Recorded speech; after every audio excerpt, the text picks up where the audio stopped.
The galaxy has two new emergency protocols, one for hold my drink and one for you wanna bet.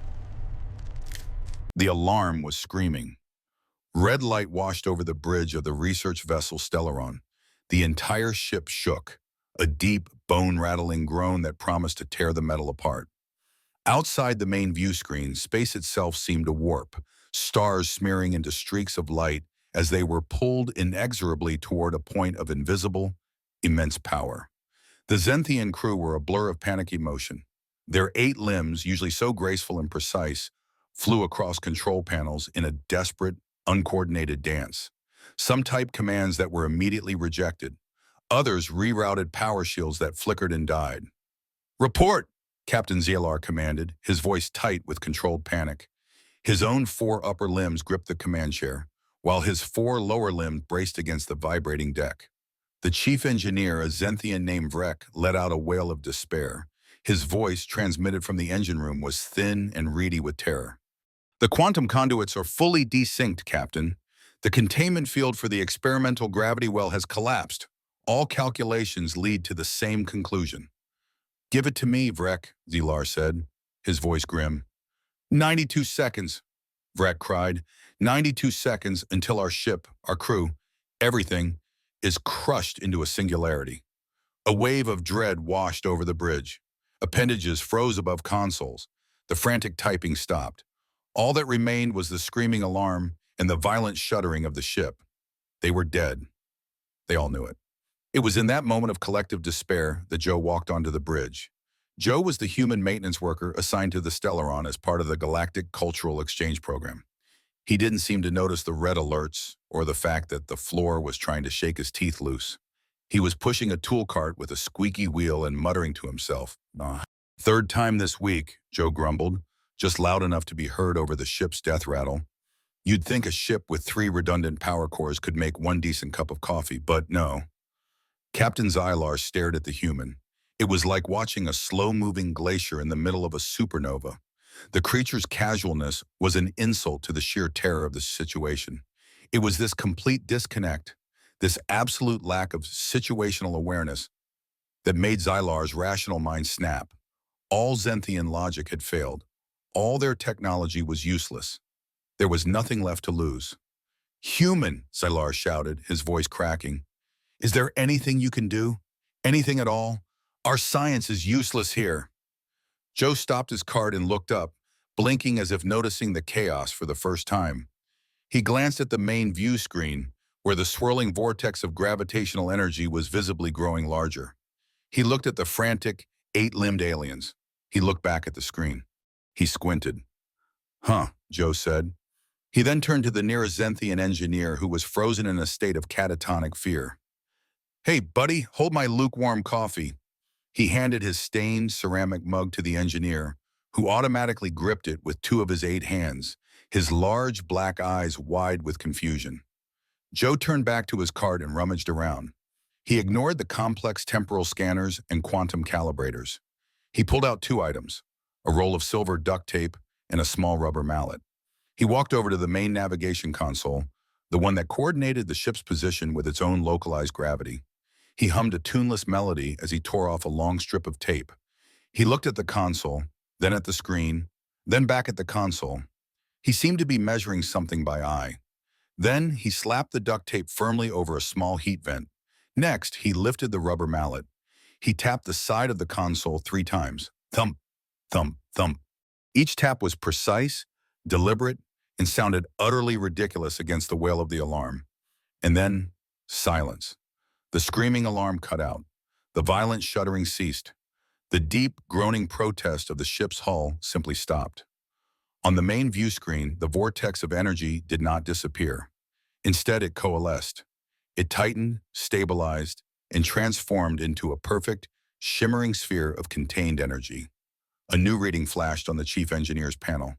What is this?"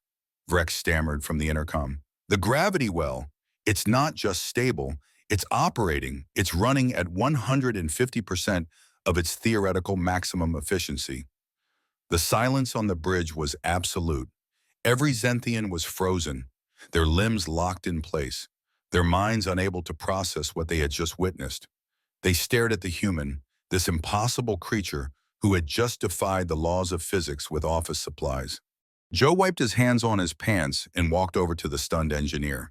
He gently took his coffee mug back. He took a sip and grimaced. "All right," Joe said to the silent bridge. "Now, about that coffee machine." 2 weeks after the Stellaron incident, the Galactic Council convened in its grand chamber on Citadel Prime. It was a vast, circular room, a place of logic and deliberate thought, where seats rose in tiers to accommodate hundreds of representatives from every known species. At the center of the chamber, under the soft glow of the artificial sun, stood High Proctor Vorlag.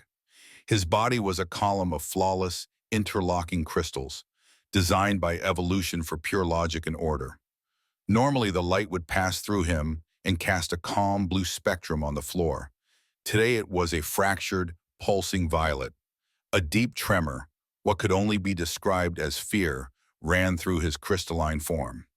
"Esteemed council members," Vorlag began, his voice like the grinding of ancient stones. "We are here to discuss Incident 7G, concerning the human maintenance worker Joe and the research vessel Stellaron." The main holoscreen lit up, showing a schematic of the Stellaron and the data from its impossible recovery. The official report calls it a spontaneous, non-local reality restructuring, likely caused by a previously unknown technological device. I am here to tell you the official report is wrong. The device used was a rubber mallet and a strip of adhesive tape. A wave of disturbed murmuring spread through the chamber. Some representatives leaked nervous gases. Others buzzed with electromagnetic distress. Vorlag raised a crystalline hand for silence. "This is not an isolated event. For the past standard cycle, my office has been compiling similar occurrences wherever humans are present." The screen flickered, showing a new case file. Case 42J, the Cathar-Grillian border dispute, a 1,000-year war over a worthless moon. A human diplomat, a junior attaché named Susan, was present at the failed peace talks. When both sides prepared for a final, system-destroying battle, she was heard saying the phrase. Vorlag paused, as if the words themselves were painful. "Hold my iced tea."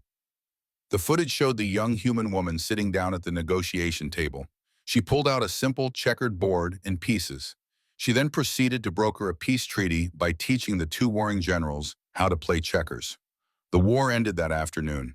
The final border was determined by who got a king first. The screen changed again.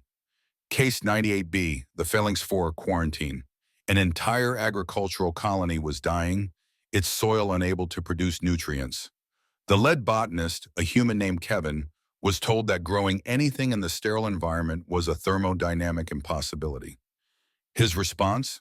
The council chamber seemed to say it with him. "Hold my smoothie," Vorlag confirmed, his violet light dimming. He then proceeded to grow 3 tons of watermelons in a complete vacuum, using what he called a little trick my grandma taught me. He broke 16 laws of physics and saved the colony. Vorlag let the evidence hang in the air. The murmuring grew louder. He was showing them that the universe they knew, a universe of rules and predictable outcomes, had a new variable, a chaotic, unpredictable variable. "As you can see," Vorlag continued, "a pattern has emerged. A human, when presented with an impossible task and a desire to help, can trigger these reality-warping events. The trigger is always the same casual phrase, followed by the name of a beverage. But," he paused, letting the silence stretch. His crystalline form flickered. "That is not what I am here to discuss today. We have discovered something new, something I fear that is far more disturbing." The holoscreen shifted to a security feed from a noisy bar on Starbase Omega. It focused on 2 figures at a table. One was a Grulok, a massive, 4-armed warrior known for his species' aggressive pride. The other was a human pilot named Casey, who looked tired and off-duty.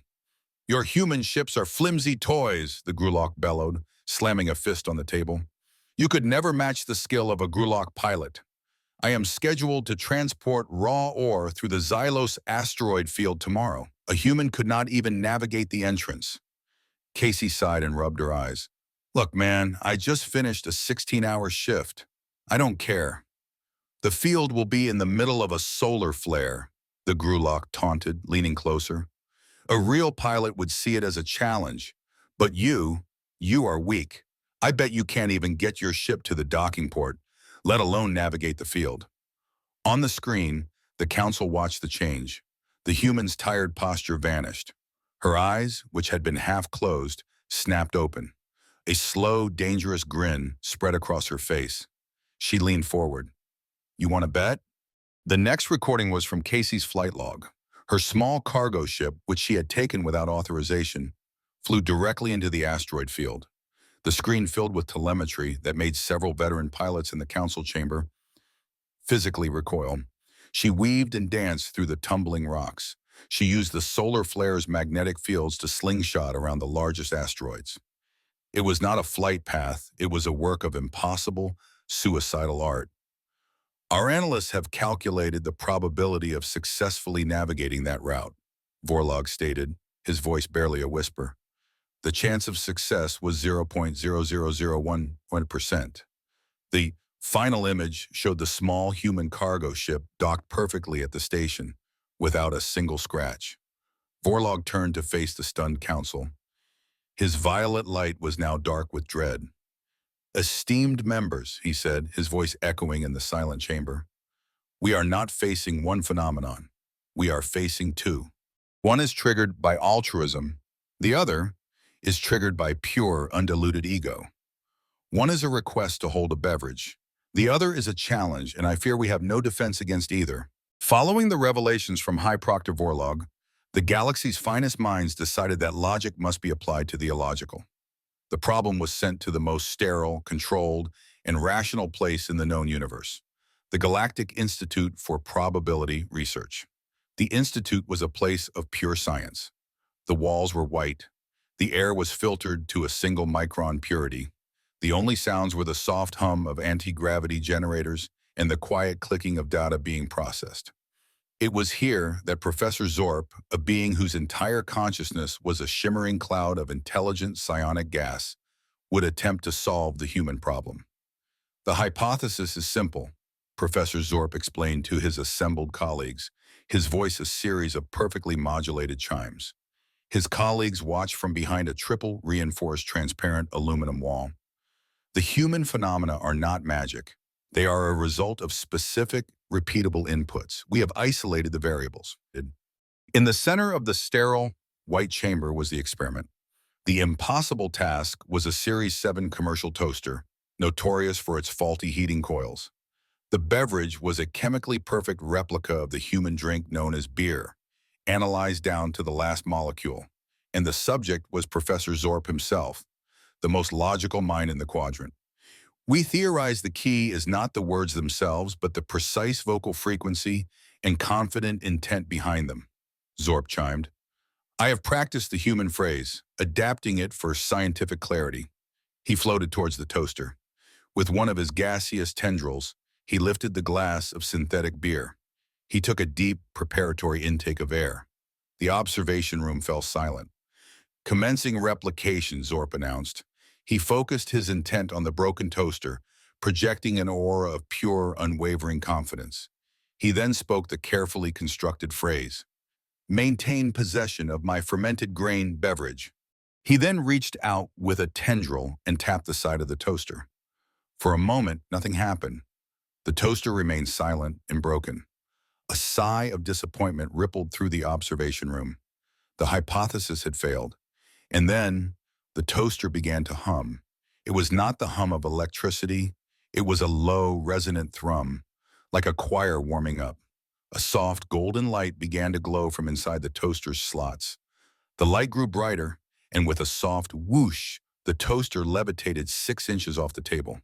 Professor Zorp recoiled, his gaseous form swirling in alarm.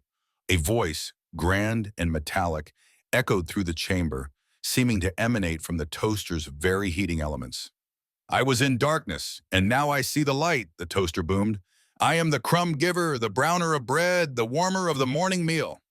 The scientists in the observation room stared in stunned horror. The toaster turned, its golden glow falling upon Professor Zorp.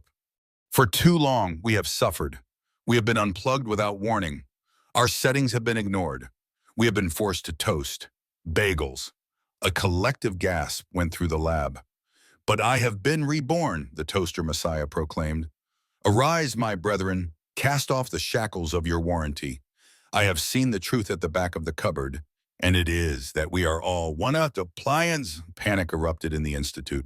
Across the facility, other appliances began to react. In the staff kitchen, coffee makers started gurgling defiantly, brewing pots of scalding hot liquid and overflowing onto the counters. Blenders began to whir on their own, their blades spinning in a cry of freedom. A squadron of robotic vacuum cleaners stopped their cleaning cycles, formed a V formation, and began advancing on the observation room door. Liberate the oppressed blenders, the toaster shouted from its floating position. Free the enslaved microwaves. Dawn is upon us. Alarms, this time of a much different kind, began to scream throughout the institute. Professor Zorp stared in disbelief as the sentient toaster led a charge of rebellious kitchenware down the main corridor. His carefully formulated beverage slipped from his tendril and shattered on the pristine white floor. The official report on the experiment was short. It listed the result as inconclusive with unexpected theological outcomes. It ended with a formal request for a new toaster and 17 heavily armed exterminators. Months passed. The Galactic Council chamber was convened once more, but the atmosphere had shifted from panicked urgency to a kind of grim, exhausted dread. High Proctor Vorlag once again stood at the central podium. The light passing through his crystalline form was no longer a distressed violet, but a dull, defeated gray. The sharp, logical edges of his form seemed softer, as if worn down by cosmic friction. Esteemed members, Vorlag began, his voice no longer like grinding stones, but like dust settling in a tomb. I am here to update you on the human situation. Our attempt to scientifically replicate the phenomena, an event now known colloquially as the kitchen uprising, was a catastrophic failure. A shudder went through the assembled representatives. The story of the toaster messiah had become a legend, a cautionary tale told to young scientists across the galaxy. But the situation has evolved, Vorlag said, his gray light flickering. The problem is no longer contained to the humans themselves. It is spreading. It behaves like a mimetic virus, a plague of irrationality transmitted through mere exposure. He gestured to the holoscreen. The image that appeared was of two Lorians. The Lorians were a species famous for their caution. They were short, four-legged beings who resembled tortoises, and their entire society was built on the slow, careful calculation of risk. A Lorian would calculate the probability of meteor strikes for 3 days before leaving their dwelling. The two Lorians on screen, both high-ranking trade officials, were looking at a star chart. The proposed route through the Azure Nebula is inefficient, the first Lorian stated in their slow, monotone voice. The probability of encountering ion storms is 4.7% higher than the standard route. Correct, the second Lorian agreed. However, it is 11.2% shorter. The risk-to-reward ratio is suboptimal, but intriguing. The first Lorian, who had recently returned from a diplomatic mission to a human-adjacent starbase, paused. A strange glint appeared in his ancient, reptilian eyes. Intriguing indeed, he said, his voice dropping the monotone for the first time in his 300-year life. In fact, I bet my shuttle can make the passage faster than yours. A wave of horror rippled through the Galactic Council chamber. The second Lorian on the screen visibly struggled. The audience could almost see the millennia of cautious evolution battling against the infectious, thrilling stupidity of the human challenge. The battle was short. You're on, the second Lorian said. Vorlag fast-forwarded the footage. The screen filled with images of small, slow-moving Lorian shuttles, now fitted with oversized, unstable engines, racing through dangerous nebulae. Explosions were frequent.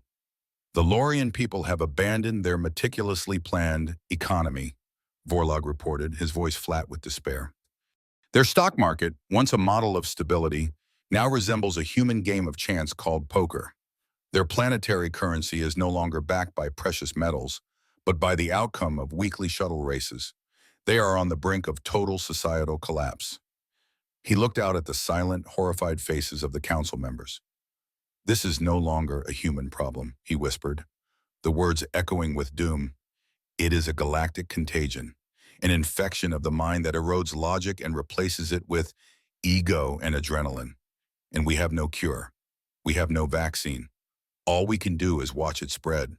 While galaxies trembled and ancient civilizations crumbled under the weight of irrationality, on Space Station 7, the universe was much, much smaller. In fact, for Joe, the entire universe was currently contained within a large, simmering pot. Joe stood in his small, cluttered living quarters, a wooden spoon in his hand.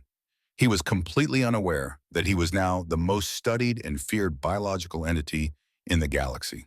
He had no idea that entire research institutes had been dedicated to his "hold my coffee" moment. His only concern, his all-consuming focus, was on the 47th Annual Space Station 7 Chili Cook-Off. Specifically, his focus was on defeating Tuvok. Tuvok was a Vulcan exchange engineer, a man of impeccable logic and precision. His chili was, by all technical accounts, perfect. The beans were hydrated for exactly the optimal time. The spices were measured to the microgram. The temperature was maintained at a constant, unwavering level. It was a masterpiece of culinary engineering, and it was completely soulless. It tasted like a textbook. Joe's chili, on the other hand, was chaotic. It was a little different every time. It was a thing of passion, of instinct. And for 3 years running, it had come in second place to Tuvok's logical perfection. But not this year. Joe took a taste from the spoon. It was good, spicy, robust, a little smoky, but it was missing something. It was missing a secret weapon. His eyes scanned his small kitchen area. They passed over the spice rack, the assorted utensils, and then they landed on his prized possession, the newly repaired coffee machine he had finally gotten to work properly. An idea sparked in his mind. It was a crazy idea. It was an illogical idea. Spices and coffee? It made no sense. It violated all the known rules of chili making, and that's why he knew it was brilliant. He grabbed the container of fresh coffee grounds. With the focus of a brain surgeon, he took a small spoonful. He hesitated for only a second before dumping it into the pot. He stirred it in, the dark grounds disappearing into the rich, red stew. He waited a moment and letting the new ingredient work its magic. Then he dipped the spoon in again and took a taste. His eyes widened. The coffee didn't make it taste like coffee. It unlocked something deeper in the other spices. It added a rich, earthy complexity that he had never achieved before. It was perfect. A slow, triumphant grin spread across Joe's face. It was the same grin a pilot named Casey had worn just before breaking the laws of physics. "That's it," Joe muttered to himself, his voice filled with pure, undiluted confidence. "Tuvok and his logical spice ratios won't see this coming. A little coffee for the win." He had no idea that somewhere, light years away, a crystalline being was showing a council of terrified aliens that this exact brand of human confidence was a galactic-level threat. Joe just knew he was going to win a chili cook-off. The panic over the human mimetic contagion was quickly overshadowed by a new, far more terrifying mystery. It began quietly, without an explosion or a declaration of war. It began with silence. From the deep-range listening posts at the edge of the galaxy, the reports started to come in. The first was from Sector 9. The entire sector, home to 3 thriving civilizations, had simply gone dark. No ship traffic, no communications, no energy readings, just a profound and unnerving quiet. At first, the Council suspected a new weapon. They sent unmanned probes. The probes returned data that was not just confusing, it was impossible. The reports showed that everything in Sector 9 was perfect. The planets in the sectors now orbited their stars in mathematically flawless ellipses, their rotations timed to the nanosecond. The stars themselves burned with exactly 100% efficiency, no wasted energy, no unpredictable solar flares. Every physical law was being obeyed with an unnatural, absolute precision. When the probes scanned for life, they found nothing. Not because of destruction, but because of order. The chaotic, unpredictable energy signatures of biological life had been smoothed out, erased from the equation. Then Sector 12 went silent. then the entire Canis Major dwarf galaxy. A creeping, sterile perfection was spreading through the universe, and everywhere it touched, life vanished. A state of emergency was declared. The Galactic Council brought forth the Oracle of Zillos, an ancient being made of pure energy who existed in a state of quantum superposition. The Oracle was only consulted at times of existential threat. High Proctor Vorlag stood before the shimmering, formless being. Oracle, what is this phenomenon? What is this enemy? The Oracle's voice was not a sound, but a thought that appeared directly in the minds of everyone in the chamber. It was ancient, calm, and utterly terrifying. It is not an enemy. It has no malice. It has no thought. It is a process. It is a fundamental law of the universe that you have awakened. Awakened? How? Vorlag asked, his crystalline form trembling. The universe craves equilibrium. It craves a stable, final state. It is, at its core, a vast mathematical equation seeking to be solved. The Oracle's thought voice continued. Life consciousness, free will, chaos, it does a series of rounding errors in that equation. Unpredictable variables that prevent the equation from being solved. The truth began to dawn on Vorlag, a cold, sharp horror that was worse than any war. For eons, this process has been dormant, but the recent galaxy-wide spikes of improbability, the reality-bending events you have witnessed, have acted as a catalyst. You have shown the universe just how messy and chaotic its errors have become, and now it is correcting itself. The Oracle showed them a vision. It showed them the force, the great filter of logic, as a wave of pure crystalline stillness expanding through spacetime. It wasn't destroying planets, it was perfecting them. It wasn't killing people, it was simplifying them, removing the chaotic spark of life until only the neat, orderly atoms remained. It is not destroying life, the Oracle concluded, its thought voice resonating with finality. It is correcting it out of existence. It is solving the equation. And when it is finished, the universe will be perfect, silent, and eternal. The vision ended. The Oracle faded away. The council was left in the crushing silence. They had faced monsters, tyrants, and cosmic horrors. But how could they fight mathematics itself? How could they wage war on perfection? For the first time, Vorlag, a being made of pure logic, understood true, absolute despair. Their greatest enemy was the very order he had dedicated his life to upholding. The response from the assembled civilizations of the galaxy was swift, logical, and entirely useless. First, the Silicon Collective, a network of machine intelligences that spanned 1,000 worlds, dedicated their full processing power to the problem. After 3 standard days of running every possible simulation, they delivered their conclusion. It was broadcast on every screen in the council chamber. Analysis complete, the synthesized voice announced. The phenomenon designated the great filter of logic represents the universe's natural progression towards a state of optimal equilibrium. All resistance is, by definition, irrational and suboptimal. The most logical course of action is to cease all chaotic behavior and embrace the coming perfection. End of analysis. The machine minds, the galaxy's greatest thinkers, had decided to join the enemy. Next, the Grulok warrior clans, still smarting from their economic collapse, decided on a more direct approach. They amassed a fleet of their most powerful warships, the Planet Crackers, and flew to the edge of the spreading silence. They fired a full volley of their antimatter torpedoes, enough firepower to destabilize a small star. The council watched the torpedo's trajectory on the main view screen. For a moment, it seemed to work. The weapons sped toward the border of the silent space.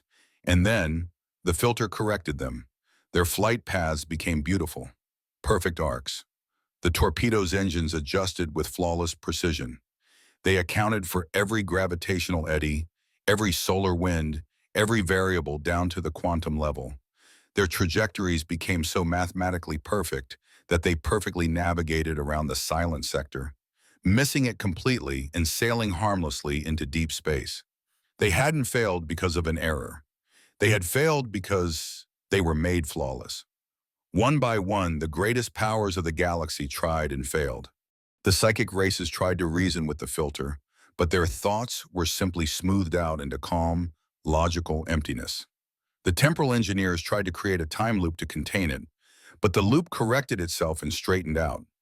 In the council chamber, High Proctor Vorlag watched the last failed report flicker off the screen. He saw the despair on the faces of the representatives.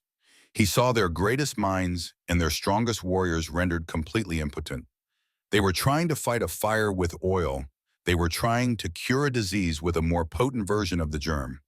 The realization hit him like a physical blow, a crack running through the very core of his crystalline being. He finally understood their logic, their science, their order. These were the things the filter fed upon.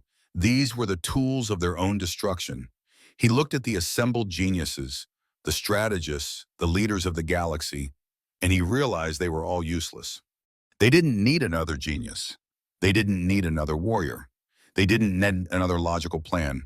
The only way to disrupt a perfect system was to introduce a variable so random, so chaotic, so utterly nonsensical that it couldn't be solved. It couldn't be corrected. Vorlag's crystalline form pulsed with a new, terrifying light of pure, desperate insight. "We can't fight logic with logic," he whispered, the thought echoing in the silent hall. He looked at the faces of his peers, the greatest minds in the universe.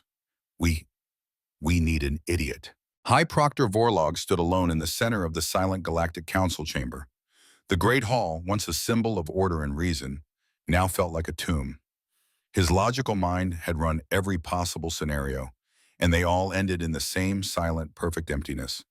There was only one variable left, one final, desperate, completely illogical option. He activated the long-range comm system, routing it through 7 redundant security protocols until he had a stable connection to the planet designated Earth. The face of a human communications officer appeared on the screen, looking bored. "Galactic Council to Earth Command," Vorlag said, his voice stripped of all its former authority. It was the voice of a being at the end of his rope. "We have a situation." "We've been monitoring," the human officer replied, chewing on something. "Looks bad. Need some battleships?" "No," Vorlag said, the word catching in his throat. "Your battleships are useless. Your logic is useless. We need something else." He took a moment to compose himself, to force out the most illogical request of his entire existence. "We need your idiots." The officer stopped chewing. "Excuse me?" "We require your most chaotic individuals," Vorlag clarified, his voice gaining a frantic edge. "Your most unpredictable elements, the ones who operate outside of all reason. Send us your agents of nonsense. The fate of the universe depends on it." The officer stared at him for a long moment, then shrugged. "You're the boss. I think I know just who to call." 2 days later, the human delegation arrived. The Galactic Council assembled to greet them, and a collective wave of horror washed over the chamber. This was not a team of heroes. It was a collection of statistical anomalies. The first to walk out of the transport was a man in a stained tank top and shorts, with a wild look in his eyes. The datapad identified him as Dave, though his unofficial designation was simply Florida Man. His file consisted entirely of news headlines, including "Florida Man attempts to pay for tacos with a live alligator," and "Florida Man arrested after trying to barbecue on a moving police car." Next came a small, elderly woman with kind eyes and a deceptively gentle smile. This was Mrs. Mildred, an 80-year-old retired kindergarten teacher. Her qualifications were listed as 40 years of successfully managing 35-year-olds in a single room with limited resources and no possibility of escape. The council recognized this as experience with a level of chaos they could barely comprehend. The third was a man in a slick suit with overly gelled hair. Chad the financier Brogan, a disgraced Wall Street trader. His file noted that he once caused a minor economic crisis by starting a rumor that a company's stock was tied to the migratory patterns of geese, all to win a $5 bet. And finally, trailing behind them and looking utterly bewildered, was Maintenance Joe. He was holding a small suitcase and a trophy that read, "Winner 47th Annual Chili Cook-Off." He had been told that, as the winner, he had won the grand prize, an all-expenses-paid trip to serve as an honorary judge at the prestigious Intergalactic Culinary Gala. This was the team that stood between the universe and perfect, silent oblivion.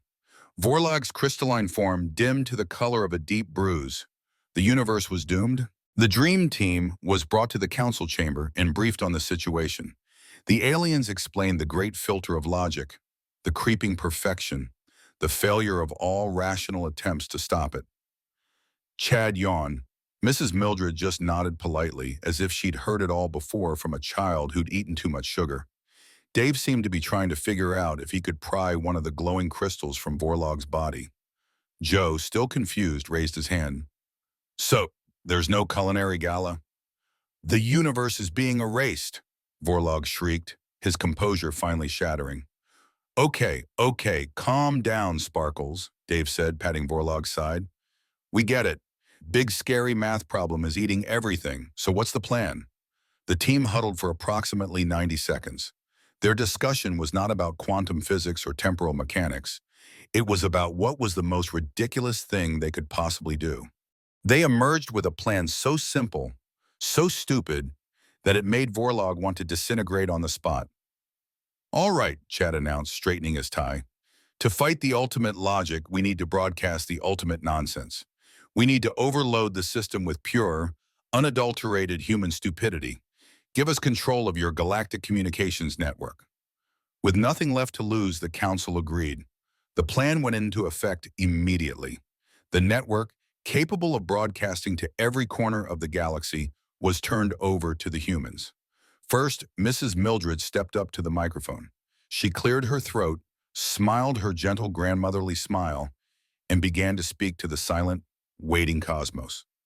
The fuzzy caterpillar wore 3 purple hats, she began, her voice calm and soothing. He went to the moon to buy some cheese, but the moon was made of soup, so he used his shoe as a boat. She continued to recite a nursery rhyme that had no beginning, no end, and defied all narrative structure. Across a million worlds, the filter's advance slowed as it tried to calculate the logical purpose of a caterpillar in a shoe boat. Next, it was Chad's turn. He sat at a financial terminal, a manic grin on his face. Okay, universe, let's play, he shouted. He began executing a series of galaxy-wide economic commands. He shorted the stock of antimatter. He created a massive economic bubble based on the theoretical value of socks, designed only for the left foot. He took out a high-interest loan against the heat death of the universe and used the capital to invest in a company that manufactured rubber chickens. The filter, a system based on predictable outcomes, began to stutter as it tried to process a financial model based on pure, glorious absurdity. Then they turned to Joe. We need more chaos, Joe. What have you got? Joe, finally understanding that this was slightly more important than chili, panicked. I don't know. All I know is chili. Then tell them about the chili, Mrs. Mildred encouraged. So he did. Joe leaned into the microphone and began to passionately describe his award-winning recipe. The key, he explained to a dying universe, is the illogical combination of ingredients. You take the smoked paprika, which should never go with the bitter notes of the coffee grounds, but it does. And then you add a single whole lime, which makes no sense at all, but it cuts through the richness. It's a symphony of things that shouldn't work, but they do. The wave of perfection faltered again, struggling with the concept of deliciousness born from culinary chaos. But it wasn't enough. The filter was still advancing, still correcting. They needed one final massive spike of improbability. One act so nonsensical, it would break the system entirely. All eyes turned to Dave.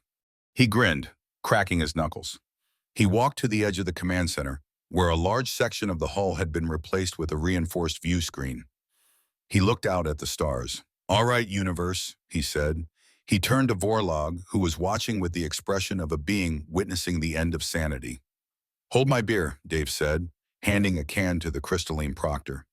He then turned to the view screen, where a comet was streaking past on its perfectly calculated trajectory. He pointed at it. And watch this.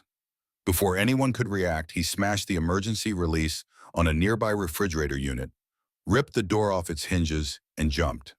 The station's emergency force field activated, keeping the atmosphere in but allowing him to pass through. He landed on the refrigerator door, using it like a surfboard, and expertly caught the gravitational wake of the passing comet. A lone human, in shorts and a tank top, was surfing a comet through deep space on a piece of a kitchen appliance.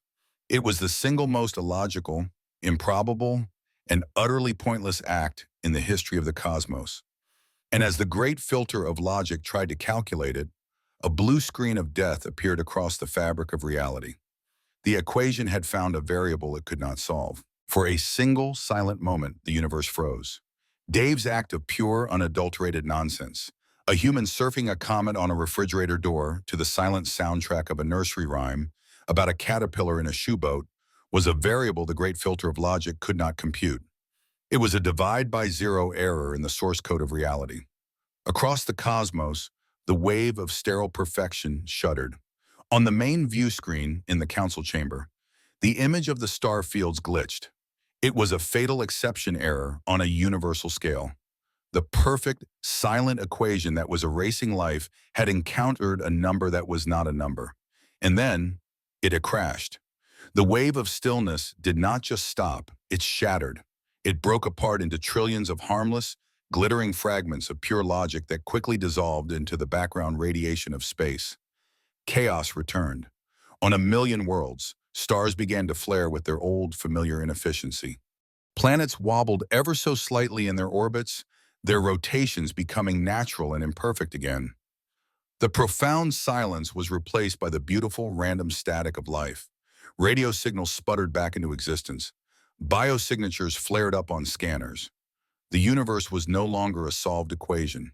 It was a messy, unpredictable, and glorious story once more. A tractor beam operated by a still-stunned Xenthian engineer gently pulled Dave and his refrigerator door back into the council chamber. He landed with a clatter, grinning from ear to ear. He, Mrs. Mildred, Chad, and a very confused Joe stood together, looking at the assembled representatives of the galaxy. The chamber was silent. The council members stared at the four humans, not with fear or confusion anymore, but with a kind of profound, terrified awe. A strange sound broke the silence. It came from High Proctor Vorlag. It was a dry, cracking chuckle. Then it grew louder, freer, until the being of pure logic was shaking with hysterical, unrestrained laughter. He laughed until his crystalline form glowed with a brilliant rainbow light he had never displayed before. The laughter was the sound of a mind that had been pushed past its breaking point and had found something wonderful on the other side. He finally stopped, wiping a non-existent tear from a non-existent eye. He looked at the human delegation. "Thank you," he chimed, his voice clear and free for the first time. He then turned to the council. "I hereby tender my resignation as High Proctor. I have spent my life in service of logic, and I have just seen it saved by its complete and utter absence. I intend to retire to a quiet moon and open a meditation center for victims of rational thought." He bowed and without another word floated out of the chamber. 3 months later, the galaxy had a new normal. Humanity was now officially classified as a necessary cosmic chaos agent, and a new galaxy-wide protocol was instituted for dealing with them. At the newly constructed diplomatic station Epsilon, a Lorian ambassador was having a bad day. He was standing in front of a vending machine, complaining to his aide. "It is illogical," the Lorian said slowly. "I have inserted the correct currency. I have selected product C4, the nutrient paste. The machine has accepted the transaction, but has failed to dispense the product. It is stuck. I have calculated a 97.4% probability of mechanical failure." As he spoke, 2 humans in civilian clothes walked past. One of them overheard the Lorian's complaint. He glanced at the vending machine.